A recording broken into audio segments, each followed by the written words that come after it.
Hola, muy buenos días. Good morning, everybody. My name is Rafael Fernández de Castro. I'm the director of the Center for U.S.-Mexican Studies at the University of California, San Diego, and I welcome you all to this webinar on the recent Trilateral Summit, the North American Leaders Summit in Mexico City. We have wonderful panelists, but before I will, Sergio Alcocer from COMEXI will introduce our panelists. Let me give the floor to Mariana López, our translator, so she will explain you how to listen to this webinar, cómo escuchar este webinar en inglés o en español. Adelante, Mariana, por favor. Gracias, Rafael. Good morning, everyone. We will be offering simultaneous interpretation in Spanish during this meeting. If you wish to hear Spanish interpretation, please click the interpretation button at the bottom right of your Zoom screen. You'll see a globe icon that will be turned on right after these instructions. If you're joining us via the Zoom smartphone app, select your language by clicking More or the three dots in the bottom right corner of your screen.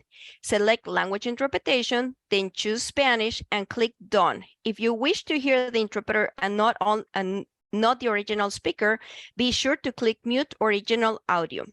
Muy buenos días, estaremos ofreciendo interpretación simultánea al español durante esta reunión. Si desea escuchar la interpretación en español, haga clic en el botón de interpretación en la parte inferior derecha de la pantalla Zoom. Verá un icono de globo terráqueo que se encenderá justo después de estas instrucciones. Si nos acompaña a través de la aplicación Zoom para smartphone, seleccione su idioma haciendo clic donde dice Más o en los tres puntos en la esquina inferior derecha de la pantalla. Seleccione Interpretación del idioma, escoja Español y haga clic en donde dice Listo. Si desea escuchar solo al intérprete y no a los oradores originales, asegúrese de hacer clic en Silenciar audio original. Back to you, Rafael. Thank you very much, Mariana. We're doing this. This is UCSD with COMEXI, and as well I want to mention El Universal, el diario, the newspaper El Universal, El Debate, El Siglo de Coahuila, El Siglo de Durango, El Siglo de Torreón, El Informador, El Imparcial, Frontera de Tijuana, La Crónica, Pulso y El Diario de Yucatán. Welcome everybody, and I will give the floor to Dr. Sergio Alcocer, the president of COMEXI, who will introduce our panelists. Go ahead, Sergio, please. Thank you very much, Rafael. Good morning, everyone, and Happy New Year. And I'm very pleased to introduce our great panel today. And I would like to thank each one of all of them for being here. I will start with Pamela Starr. She's an associate of COMEXI. She holds a PhD from the University of Southern California, where she is a professor of practice of international relations and public diplomacy. She's also a senior advisor at Monarch Global Strategies. Pamela has been professor at ETAM, and she has a very broad and deep understanding of Mexico in politics, policymaking, institutional structure, macroeconomic and culture, and of course, also a deep understanding of the US-Mexico relations. She has written extensively about these topics. She has policy reports on Mexico and the relations between the United States and our country. So we are very pleased that Pamela is once again with us. Thank you very much, Pamela. You're very much welcome. I also want to introduce Lorena Patterson. She's now a vice president, senior vice president in public affairs and policy for the Association of Canadian Distillers, or so-called Spirits Canada. She holds an MBA from the University of Texas at Austin, and also a bachelor's degree in international development from Dalhousie University in Canada. Lorena moved to Ottawa as a Director of Public Affairs for TC Energy after leading here in Mexico, TransCanada, for some years in Mexico City. She's an native Albertan, so Lorena was the first representative of Alberta government here in Mexico in the year 2002. She was awarded the Lorena Award from the Governor General's Award in Canada, and she's founding of Voz Experta, and she's very active in the Canadian, Mexico-Canada relations. So you're very welcome again, Lorena. Thank you very much. Very nice to see you. And of course, we miss you, and we hope to have you more often here in Mexico. Thank you, Sergio. But not least, and last but not least, Antonio Ortiz Mena, also associate from COMEXI.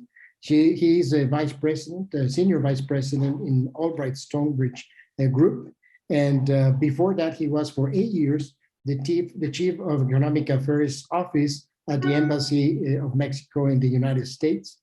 Dr. Ortiz Mena is a professor in in economics and international politics from CIDE.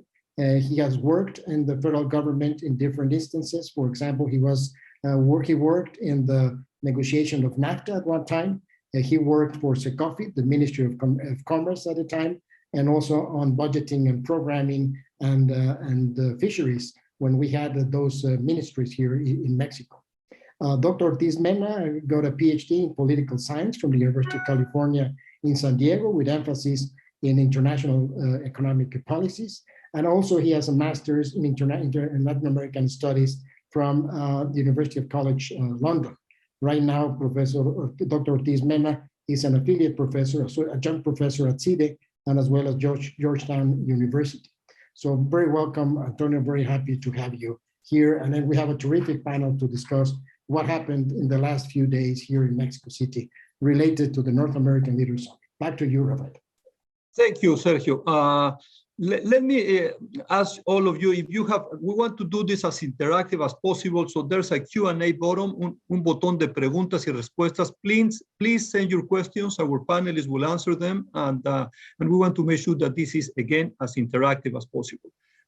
Pam and Lorena, Antonio, thanks a lot for being with us. And let me ask you, what is your overall assessment of the summit, of this 2.5-day visit of the two North American leaders into Mexico City? And so why don't we start with you, Pam? What is what you like the best and what is what you like the worst of this last summit? Well, first of all, thank you, Rafa, and thank you, Sergio, for the invitation. It's lovely to be back working with UC San Diego and obviously COMEXI. I think the big takeaways for me is that on the plus side was the development of a surprisingly warm relationship, particularly on the part of the Mexican president, Andrés Manuel López Obrador, toward his U.S. counterpart, toward Joe Biden. They've had a difficult relationship, particularly early on in the Biden administration. We all know that López Obrador refused to recognize Biden's victory for an extended period of time, and that led to a lot of hurt feelings and some mistrust, I think, in the relationship. The United States has managed López Obrador, I think, extraordinarily well since then, and that has helped lead us to where we are now, which is this very, very warm relationship. It didn't hurt the fact that President Biden agreed to land at the new Felipe Ángeles airport at the direct request of López Obrador, and they rode together back to Mexico City in the Beast. I think all of that helped generate this warm relationship. Trust is enormously important in any bilateral relationship, but it's particularly important for López Obrador, who is a student of history and tends to have a sense that the United States has a predisposition to push Mexico around. So it's extraordinarily important that they achieved that. There are also significant achievements in migration. The agreement reached on January 5th before the summit itself. And also there is significant progress on the security front. Alejandro Mayorkas, the U.S. Secretary of Homeland Security, noted how more effective the collaboration has become, particularly over the last few months, between the United States and Mexico on fighting fentanyl and fighting the organized criminals who traffic fentanyl in the United States. So lots of good things to say, I think, about the summit. On the flip side, there were a couple of negatives that were fairly obvious to me. The first and least important was on climate change. Least important, not because it's not an important issue, but it's not a driving element in U.S.-Mexico relations. But Mexico once again agreed to a number of issues that clearly that absolutely do not involve clean energy and the adoption of solar, wind, and geothermal power. And there's no guarantee, once again, that Mexico will follow through. Repeatedly, Mexico has made commitments to the United States during the tenure of the Biden administration and hasn't followed through on them. So the question is, are they going to follow through this time? I'm not enormously optimistic. But finally, and I think probably most importantly, is the question of U.S.-Mexico economic relationship and the deepening of supply chains. I know we'll talk about this more in a moment, so I just want to introduce it now. But what was most striking to me is their inability of the United States and Canada to get Mexico to agree to specific actions that will promote nearshoring. There is no agreement on the Mexican side, for example, to provide incentives to companies to reshore from Asia to North America. It's something the United States and Canada have both encouraged Mexico to do, and there was nothing forthcoming in the summit this week. But the other thing, most importantly, is the energy situation. We have obviously the dispute in the USMCA agreement that's moving forward. Mexican government made it very plain that they simply did not want to discuss energy in the trilateral, and it was not discussed. However, it was brought up in both of the bilaterals, the US-Mexico and the Canada-Mexico, trying and quite frankly, making it clear to Mexico that allowing for private investment in the generation of electricity is absolutely essential to providing a climate that attracts investment from Asia, particularly in clean energy. Apparently, the message on both countries was sent very frankly and very clearly, but we didn't see any movement on the Mexican side. So I'm a bit concerned about the capacity of Mexico to actually attract significant amounts of nearshoring in electric vehicles and semiconductors, which are both so important to the future of North American global competitiveness. So I'll leave my comments there for the moment. Thank you, Pam. I believe you did an overall assessment, a very comprehensive one. Thank you. And let me go to Lorena Patterson, Pam. And Lorena, you're in Canada. We can tell in your window that there's snow. Yes. How cold is it there? Yes, it's not that cold, but it's messy outside. So I'm glad I'm inside today, and I wish I were in Mexico. So what did you take of the summit, Lorena? And how was it seen from Canada? So I'll tell you my personal perspective. I arrived in Mexico with the signature of the first NAFTA agreement, and I lived there most of my adult life under that agreement. And obviously, since then, things have changed significantly geopolitically and in terms of the relationship between the three countries. And there were obviously a number of circumstances that intervened in those years that led to that. Most recently, when I was still in Mexico, I was directing corporate affairs and stakeholder relations with a large Canadian energy company. Did participate in some of the rooms that gave advice during the renegotiations on behalf of Mexico, actually, because I was leading the Natural Gas Association at the time. So it was interesting. I was a Canadian on the other side of the desk, participating in that process. And I think Mexico had an excellent negotiating team and got the best agreement that they possibly could have under some very difficult circumstances then. So I think Canadians look at the agreement with less focus perhaps than the Americans do. In Canada, it's not something that tends to be a hugely focused on by the general population. However, the business community is very focused on it. And I think certainly from an energy perspective, what's missing is a movement towards more integration as a region that would allow us to become more competitive with other areas, particularly given the current circumstances of what's going on. So I would say, on a positive note, the summit happened. I think the fact that they met, that they started discussing some things, got into a bit more detail with some of the issues that we've been focusing on here with our bilateral relationship. I think that was positive.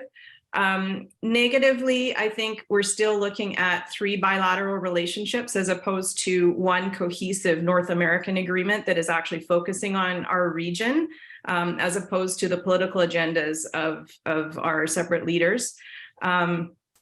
And I do believe that those domestic agendas don't necessarily translate into something that is easily implemented in another region. So for example, on climate change, there's a lot of language in the North American agreement, the DNA Act, or NDA that they came up, or what did they call it? The North American Accord, following the discussion, the Declaration of North America, that's what it is, DNA. There's a lot of discussion about climate change, gender issues. All of these are very important for the Canadian agenda. But there are so many other really important issues in Mexico that need focus and help, and actually areas where Canada could use Mexico's help that I don't think were on the agenda. In the discussion on health, for example, I would have liked to have seen as a Canadian a little bit of discussion about how can we certify Mexican doctors and nurses to come and work in Canada? How can we work on more labor mobility, provide opportunities and jobs for those families where they have those skill sets? That wasn't on the table, and it is desperately needed here. I would have liked to have seen more discussion about working on solutions together for some of these climate change and energy issues that we're facing. We are at an inflection point right now where we're trying to shut off oil and gas production and limit that industry and move into other more expensive forms of energy supply. Probably not feasible for most nations that are developing at this point in time, including Mexico. So how are we going to finance this? How are Mexican consumers going to adopt new methods of producing energy without facing economic difficulty?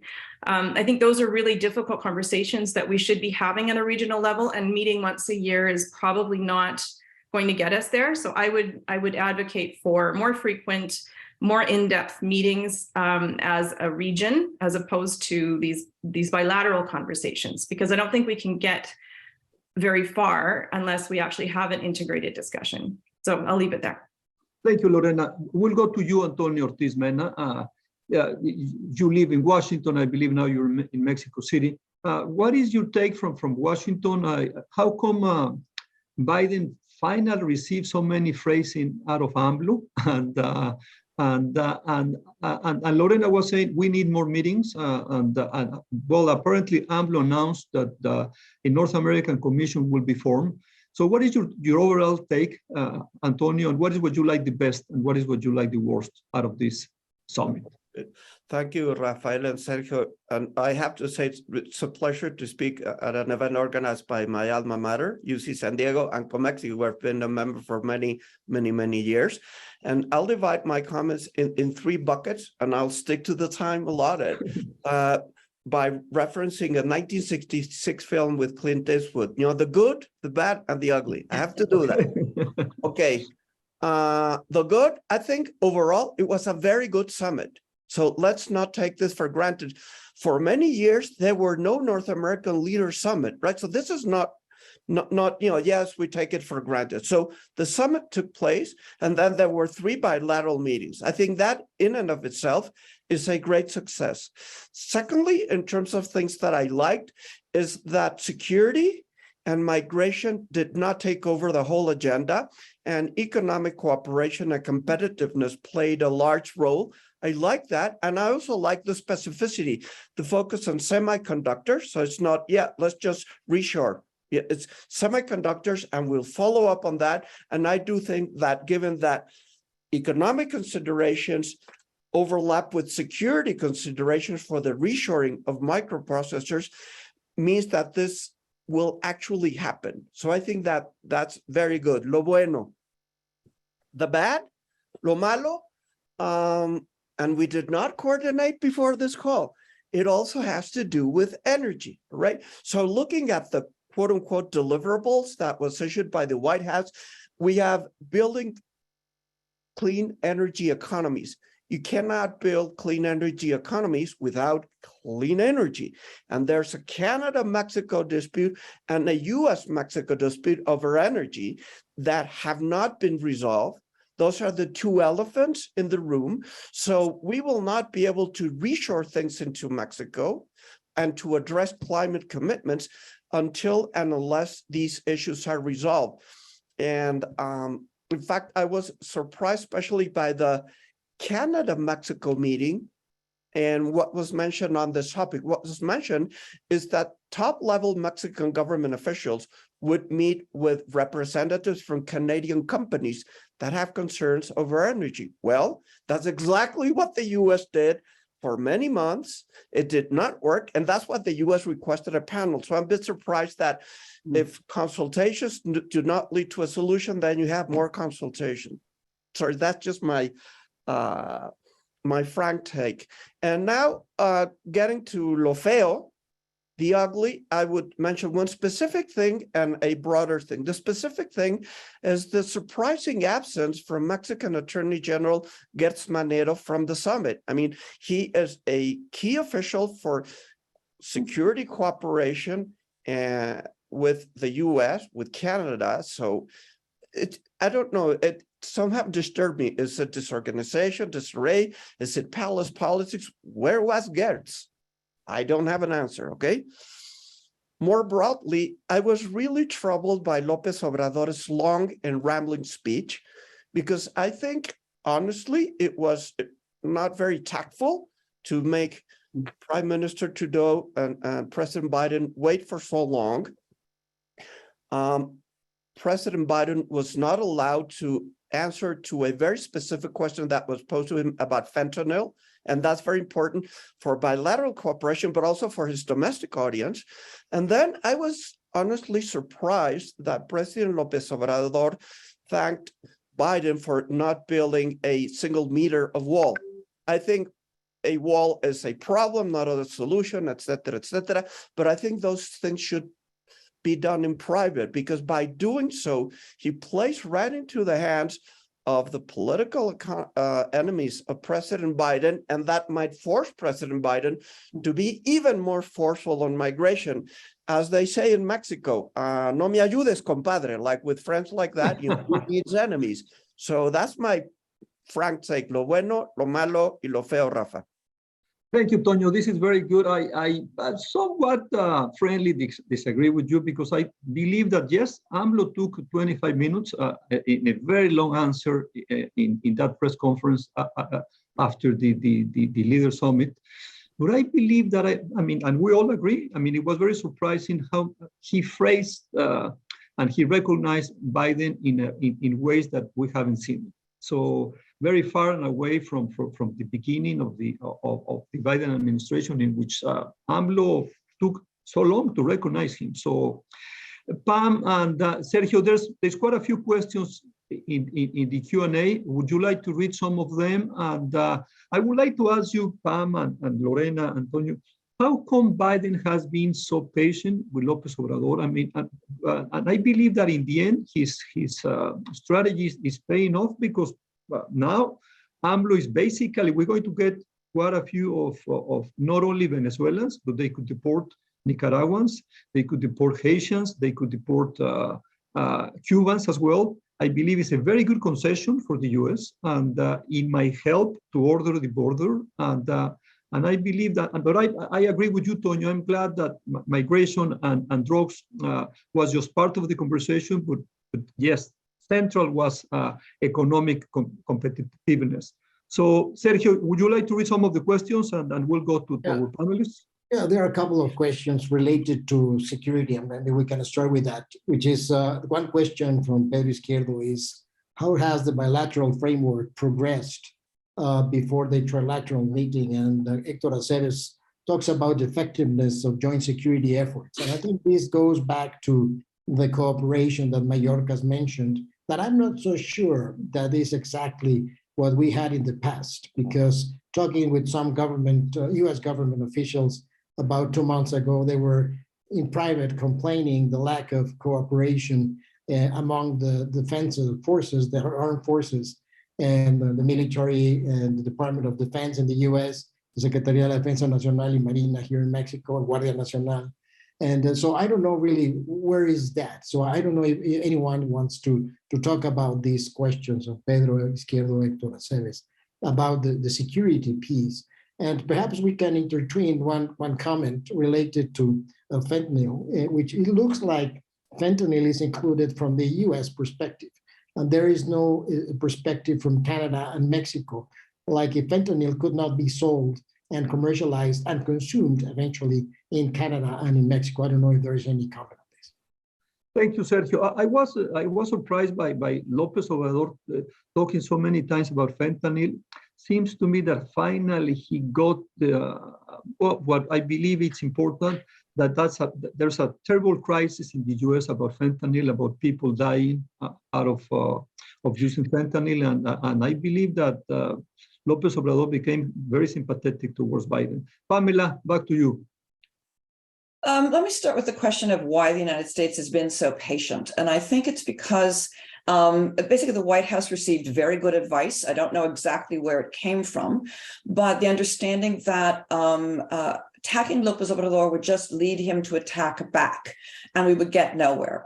There's an understanding that López Obrador is very much an individual who responds to personal relationships.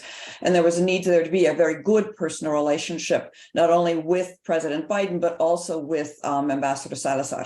And so the United States has worked on the foundation that you'll get more with honey than you'll get with I don't know, Chile. It was a desire to try to bring along a good relationship that you can then use to ask him to make concessions for the United States. And I think in terms of both migration and security, it's worked. It's helped establish an important degree of trust that wasn't there at the beginning of the relationship, particularly in the security relationship. I was told early in the administration that one of the core objectives was to reestablish trust that was lost as a result of the arrest of the Mexican general in Los Angeles in late 2020 and his ensuing release. That led López Obrador. Mexico was never informed of that. They felt left out, they felt excluded, and they felt like they couldn't trust the United States. So there was this effort to rebuild trust. And in terms of where we are in the security relationship, I think we are in a much better place than we were 12 months ago, 16 months ago. But obviously, we're not where we need to be in bilateral cooperation. Mexico, in advance of the summit, arrested three, not just one, but three key figures in organized crime, all of them involved in drug trafficking, 2 out of the 3 in fentanyl trafficking. That got the attention of the United States. And there's the sense that Mexico is behaving differently and more productively than they were before. But there's obviously still a long way to go. And I'll leave it at that for my colleagues to add their comments. Thank you, Pamela. There's a question from Facebook del Universal. I believe it's appropriate for you, Lorena. ¿Cuál creen que fue la impresión que dejó el gobierno mexicano en Canadá y Estados Unidos después de la reunión? So what's the impression about the Mexican government in Canada and in the US after the meeting? Well, you think it's positive? Yeah. I think it was positive. I think honestly, people were quite pleased with the outcomes. There were lots of opportunities for interactions with the local businesses that are operating in Mexico, and that's been repeated many times in the press. And I think also our ministers felt that they came away from Mexico with some positive results. So I think the Canadian impression of Mexico is very positive in general, and the public isn't typically looking for problems. So I would say it was very well received. It won't receive a whole bunch of media attention here because we're focused on some other things that are going on right now in the media, but it did receive very positive from commentary from what I was able to see. Thank you. Sergio, another question from Antonio. There is one question I think is interesting is, how long will it take to USA and Canada to ask for the energy panel? And then I will sort of join this question with what would happen with the investigation over Joe Biden on the material that was found in his office. Do you think that will derail what was sort of agreed and will be worked on, or will be kind of a separate thing? So probably Antonio would like to talk about the energy sector and how would we do it? Because it was not only outside or not included in trilateral, but also in the Mexico-US bilateral, both secretaries of energy were not present. Yeah. And nothing was included there, although it was probably discussed privately. Thank you, Sergio. And perhaps, Antonio, just to make things difficult for you, if you could want to share with us your thoughts about, I mean, the U.S. panel rule was ruled already and on automobile. So I wonder if you could share with your thoughts. Yes, thank you, Sergio and Rafa. I will start with energy. So right now, there are consultations. It's a formal process under the USMCA TEMEC between Canada and Mexico and the US and Mexico to try to reach a negotiated solution about some differences regarding Mexico's energy policy. Now, those consultations can go for as long as all the parties want to, right? If Canada or the US decide that, you know, there's not enough progress being made, enough time has elapsed now so that they could request the establishment of a panel. They don't have to do that. So far discussions are still ongoing. My sense is that it will be difficult to just, as they say, kick the can, you know, indefinitely, especially after the summit. And if there's absolutely no movement, when panels will be established, or if they will be established, we don't know. But I just think that the status quo is unsustainable, not only for economic reasons, but for domestic political reasons in Canada and in the US. You know, how strongly are the US and Canadian governments defending their companies in Mexico? So something will have to give. And I would say this year. I mean, I don't think it'll be likely that this goes off until the next Mexican government in late 2024, right? In terms of the auto panel, what Rafael was referring to is that just this week, a ruling of a USMCA panel regarding a dispute about how to interpret rules of origin for automobile production in North America was made public. And in that dispute, Mexico and Canada were complaining about the US interpretation of rules of origin. To simplify a very complicated issue, the US was interpreting rules of origin in a way that would foster more investment in the US. Surprise, surprise, right? And Mexico and Canada said, the way you are, you know, counting what comprises domestic content to be able to get the benefits of USMCA is not what we agreed to. It's not what's in the text. And what the panel reported is that Canada and Mexico were right.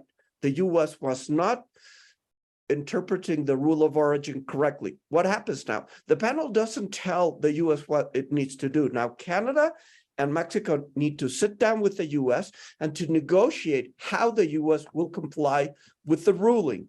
Hopefully, the US will comply. There's a troubling precedent because a few years back, Mexico won a panel against the US over cross-border trucking services. The US did not comply, and Mexico ended up having to retaliate with trade barriers. We don't want that. On this occasion, it might be different, Rafa, Sergio, because we have the energy dispute. Just imagine the US saying, hey, we lost the panel and we will drag our feet and we won't comply. Then the US won't have a lot of credibility if it tries to establish a panel on energy, and then Mexico say, okay, you don't comply, I don't comply. That's fair treatment. So in a way, the energy dispute that I talked about and the automobile dispute are interrelated. Thank you, Antonio. This is very good, and your explanation is wonderful. And Pamela, Biden and López Obrador, they still have 2 years to go. And what would you expect in the next 2 years? And the same with you, Lorena. What are the big issues in US Canada that you think that could be solved? Apparently, Biden is going to be more of a foreign policy president in the next 2 years because having the lower house now led by Republicans, I don't think he can do much in the domestic front. Sergio, do you have any other question out there? Yeah, there is one question that says, in your opinion, will the idea of Mexico and Canada joining the 100,000 students initiative from the US, do you think that will prosper or not?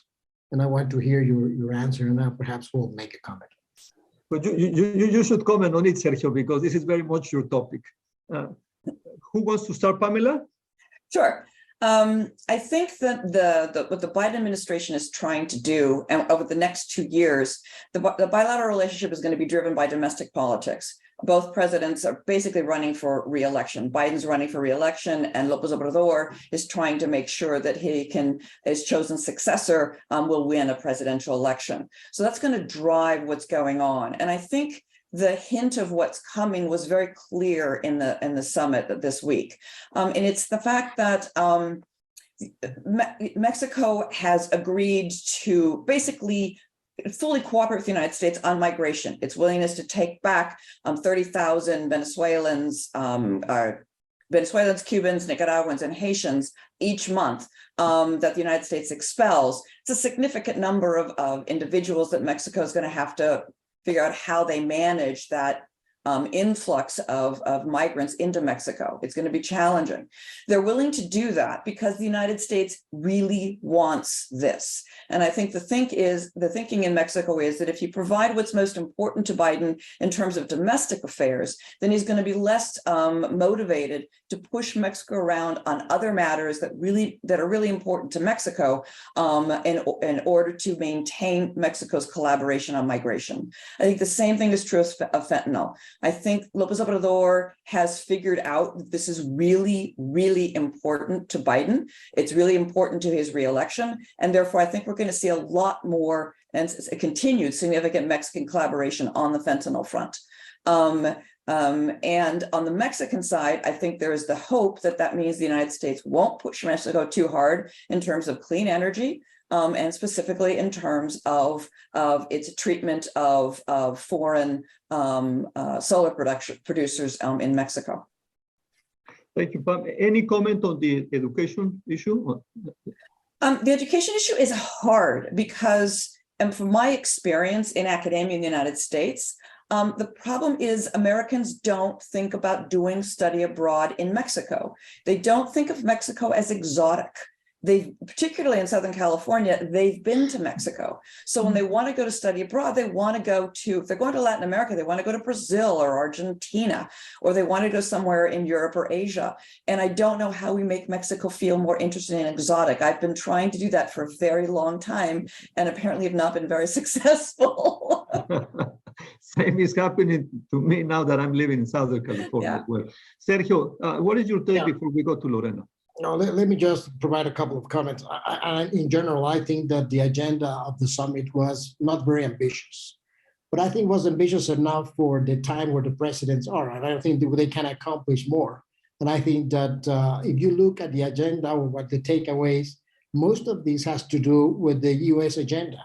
And I was kind of surprised, and I will say kind of ashamed, at looking into the takeaways that they were really very related to the CHIPS Act or the IRA Act.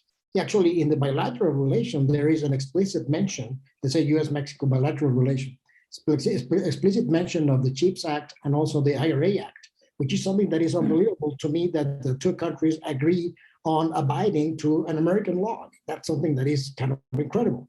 But anyway, I think that what was sort of agreed was pretty much what the U.S. wanted. And I think that explains why López Obrador was so nice with Biden. Says, and Pamela said, you are nice, I will be nice with you so that you don't involve or you don't try to be involved in domestic issues, particularly related to the energy piece. Now, on the educational piece, again, is following the 100,000 strong initiative that President Obama put together that worked because the US private companies are trained to do and to invest in these kind of projects. This is not going to work in Mexico. We tried, and probably I will be wrong, and probably you can tell me that I'm inept because I wasn't able to do it when I was undersecretary. But in Mexico, the investment on educational and exchanges and mobility has to be made by the government, whether local government or federal governments, because the private sector in Mexico is not trained to do that. Even companies, transnational companies, don't do that here in Mexico.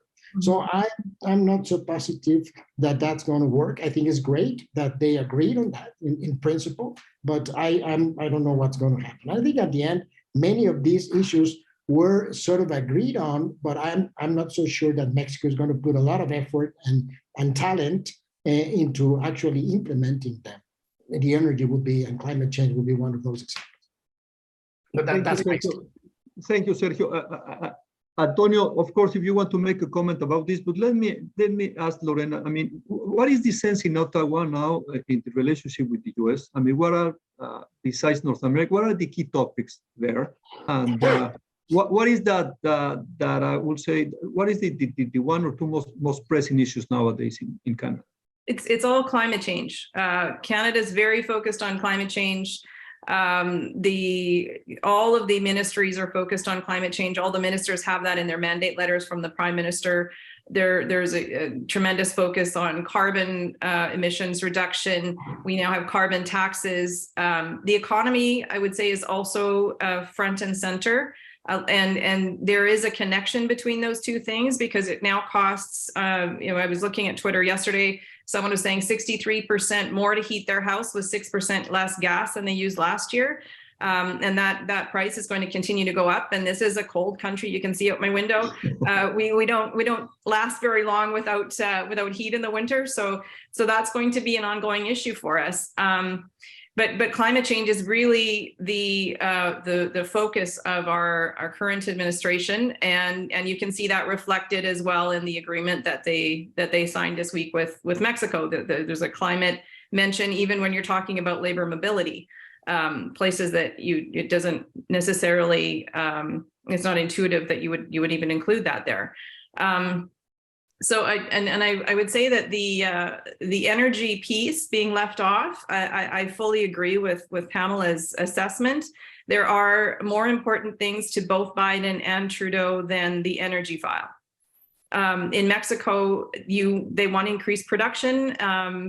Our companies that are working there are interested in increasing production, increasing opportunities for the industry. Mexico needs that income, that revenue.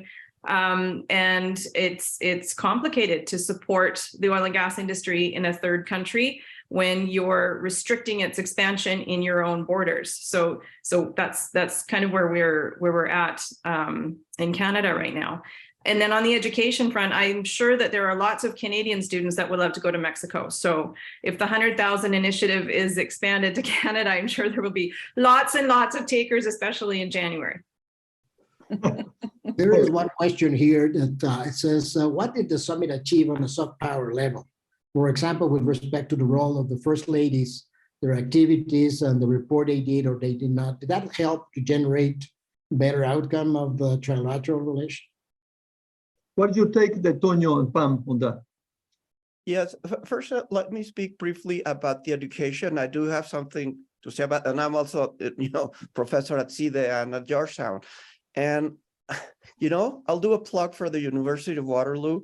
I was there last November, and I was blown away by the quality and quantity of research being done on AI, artificial intelligence, quantum computing. So I do think that there's a huge potential for Mexican students to go to Waterloo and to see what connectivity that Waterloo can have with, tech hubs and research hubs, such as we have in Guadalajara and surrounding areas. So I was just really blown away. So I'll leave it at that.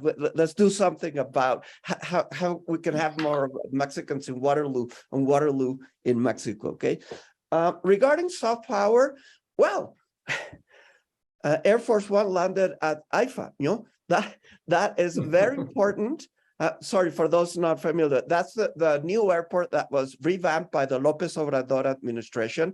Very controversial because a big new airport that was being built was canceled.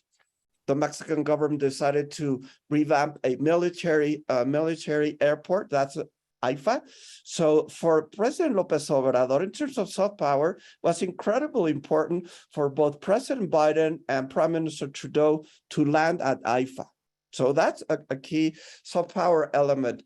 Secondly, to see the three leaders together, and I think with good vibes, honestly, as I think there were good vibes, was something positive.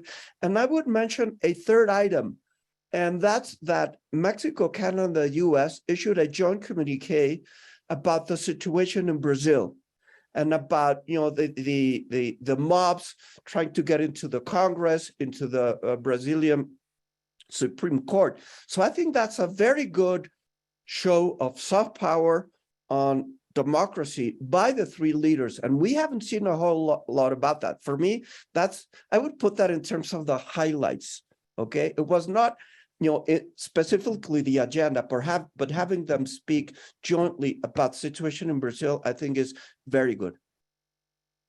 I think you're absolutely right, Antonio. I actually, when I was listening to the press conference of they really look like the three amigos of North America, and not only that, but they were wearing very similar business suits. I mean, this sort of pallid blue that I believe it was fun to observe the three of them, and I believe the optics were there, and that's why summits are important, because of the pictures, because it was in the National Palace, because of the flags, and I believe it really helped that part. What is your take, Pam? Well, I agree completely with what you guys have said, but I think it's rather we're looking at the soft power impact of the United States and Canada in Mexico. And I think it was also true of if you want to call them the Tres Amigas, the three first ladies. They got along seemingly extraordinarily well, and that was well covered as well in Mexico. The problem is that the summit wasn't well covered in the media in either the United States or Canada. And as a result of that, the ability for it to have a soft power impact in those two countries was significantly minimized. And to the extent that it was covered, at least in the United States, it was all about migration and fentanyl. And that's pretty much all anybody talked about. But at least, Pam, it was covered. I mean, every single big outlet, a news outlet from NPR to the New York Times, they have articles. You're right, it was not as covered as in Mexico, and perhaps the Biden affair of the papers left in that closet. It happens. We know how journalists work, and so we have 10 minutes to go. And Sergio, how would you like us to what question should we ask to Lorena, Antonio, and to Pamela? There is a very interesting question from Tony Wayne, former ambassador from the United States to Mexico, and of course, good friend of all of us. And he asked, what should we do to apply good metrics to see the progress in the future of North American cooperation, and also on the U.S.-Mexico cooperation over the coming months? So what do you think we ought to do, our countries ought to do in that regard?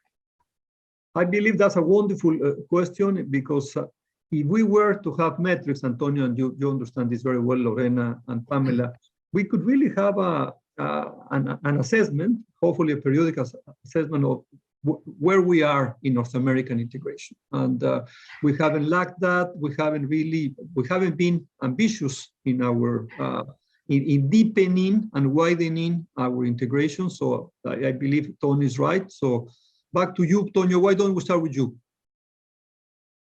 So in terms of, and hi, Tony, yes, it's a good friend to all of us. I would say in terms of evolution and assessment, two key issues. First, there was private sector participation from the three countries. We have not mentioned this, right? So they had representatives from Canadian industries, Mexican, and US. I think it will behoove them to make sure that the governments comply with their commitments and to support wherever they can. So the private sector from the three countries will play a very important role. Secondly, it might seem like it's far away, but in July 2026, there will be an assessment of the USMCA. That was a commitment when it entered into force. And if there's not a good evolution from now until then, we will be in deep trouble in mid-2026. I mean, that's about 3 years from now. So I think that will also help focus minds. And lastly, a recommendation. Most USMCA chapters establish a working group or a similar or have a similar setup to make sure that the chapters and the commitments are well implemented and that there's input from civil society and private sector, et cetera. So I think the lesson from NAFTA, where those working groups were, for the most part, neglected, should not be repeated. So that there's, through USMCA, I guess, a way to make sure that some of the commitments from the NALS, from the summit, do have some momentum going forward.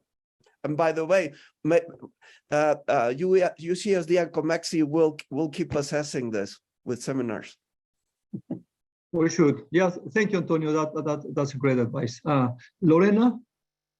Yeah, I think in terms of setting objectives for measuring our relationship, I think you almost have to divide that into two pieces. I think there's a political success that can be measured in one way, and then there's also the economic commercial success, which is where the group that I interact with more is interested in going. I think on from the trade and investment perspective, those are pretty easy to measure. We can quantitatively measure how successful we're being in terms of expanding businesses between the three regions. Are the countries benefiting from and generally from this investment and from this interaction, this commercial interaction between us? How can we grow that, and how can we make that bigger, and how can we provide opportunities that make these efforts interesting for industry? And this is all industry, not just energy and not just mining. There's obviously a lot of Canadian mining companies, and they did meet with the Prime Minister and Mexican counterparts this week as well.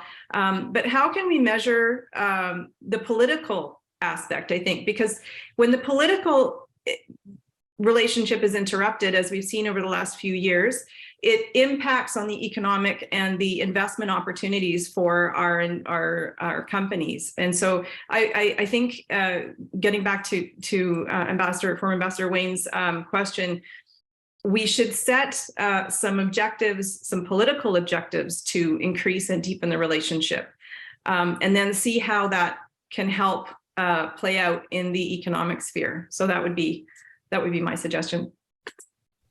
Thank you, Lorena. And I'm glad that you mentioned at the outset of your remarks, that the fact that we still have three relationships in North America, very strong US-Mexico, very strong US-Canada, and a sort of a weak one, Mexico-Canada, and that's where we have a lot of room to improve. Hopefully, you could give us a sense of what are the 2-3 things that you will do to improve that. But let's go to you, Pamela, then I'll give the floor to Sergio, and then we'll have a last round and we'll be done. Pamela. Yeah, I would think when we think about the North American relationship, I sort of would echo what a lot of things we've already said, in the sense that there isn't a single North American relationship.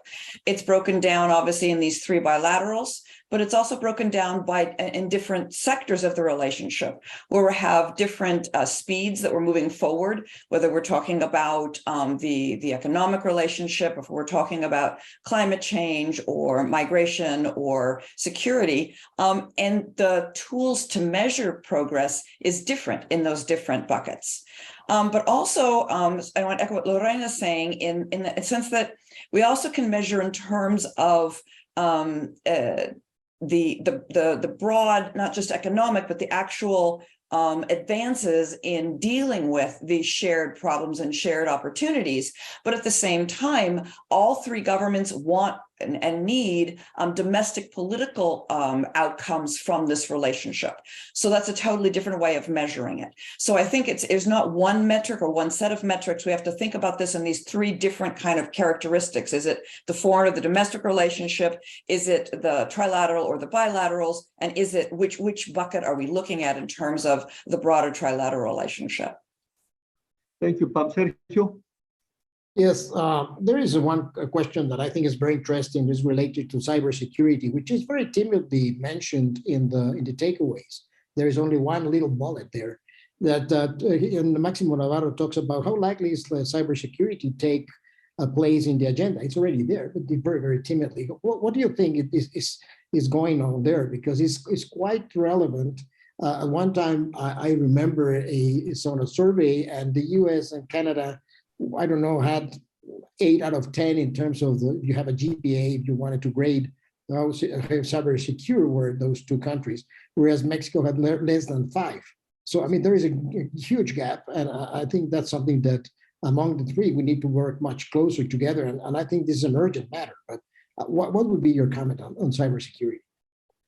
Thank you, Sergio. I believe this is very important. We all agree that this is one of the biggest threats nowadays, not only for the US, but for its neighbors. And but we have only 4 minutes to go. So why don't you take 1 minute, Pam, 1 minute, Antonio, 1 minute, Lorena? Perhaps you give us a sense. I mean, what it's, I mean, out of the discussions, what is will you try to, I mean, if you tell us which would be the priority that the three amigos should pursue in the next 1 to 2 years? Why don't we start with you, Lorena, then we'll go to Pamela, and then we finish with Antonio. And yeah. Sergio, you have the last word. Yes, thank you. This is a topic that requires a lot more than 1 minute. I think what we need to do there is probably have a commission that specifically looks at cybersecurity as a region and where our risks are. Identify.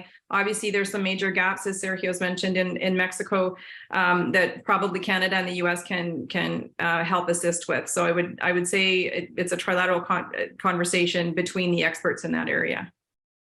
Thank you, Lorena. Pamela? I would echo that and just take it a step further and argue with the nature of the technology and how it's changing so rapidly.